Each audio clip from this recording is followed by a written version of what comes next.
ওয়ালাইকুম সজল ভাই। ওয়ালাইকুম আসসালাম। ভাই আপনি যে এই গাছটাতে দাঁড়িয়ে আছেন, জি ভাই, এই গাছটার নাম কি ভাই?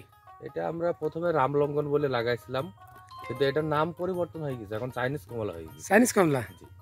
এগুলো খেতে স্বাদ কেমন? চায়নার থেকে এমন সাইজের কমলা আসে। জি জি। তারপরে কালার সুন্দর, গোয়াগুলো সুন্দর, খুবই মিষ্টি। খুবই মিষ্টি। জি। আপনি যে গাছটা দাঁড়িয়েছেন এই গাছটার বয়স কত? এটা হচ্ছে 8.5 বছর বয়স। আচ্ছা, এই গাছে তো দেখছি প্রচুর ফল। হ্যাঁ, এখানে প্রতিটা গাছে এইভাবে ফল ধরে আছে। ফলগুলো হারভেস্ট করবো আপনার জানুয়ারির প্রথমে। এটা কালার সুন্দর হয়ে গেছে। আর যারা দর্শনার্থী আছেন তারা আমাদের বাগানে আসবেন, বিনামূল্যে ফল খেয়ে যাবেন। আচ্ছা, তারপর একটা কথা, যে এই গাছে এখন কি পরিমাণ ফল আছে? এই গাছটায় যা আছে এটাই 150 কেজি ফল আছে।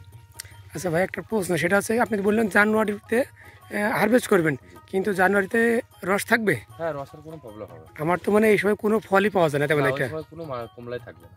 তাহলে এটা তো বাজার অনেক ভালো পাওয়া যাবে। বাজার ভালো পাওয়া যাবে, সেই সময় 170-80 টাকা কেজি পাইকারি বেচা যাবে।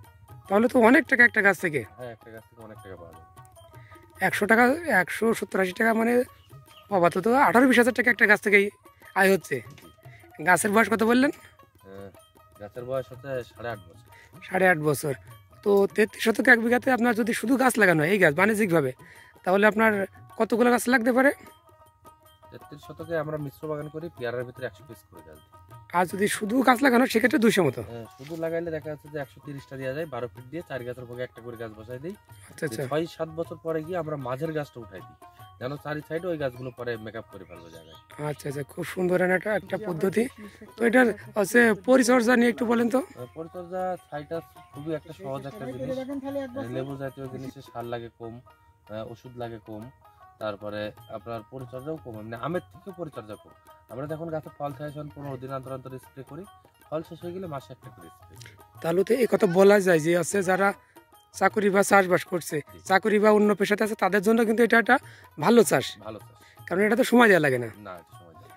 আচ্ছা, আর একটা প্রশ্ন, সেটা হচ্ছে কি, মানুষ অনেক চাষবাস থাকতে এই চাষটা কেন করবে? এইগুলো এই চাষগুলো তো লাভজনক, এগুলো হচ্ছে হাই ভ্যালু চাষ। এগুলো আপনি একবার গাছ লাগাবেন আর 30 বছর ধরে আপনি চাষ করতে পারবেন। আর অন্যগুলো মাঠ ফসল, ওইগুলো 3 মাস 4 মাস পর লাগাও, আবার কাটো, আবার হচ্ছে।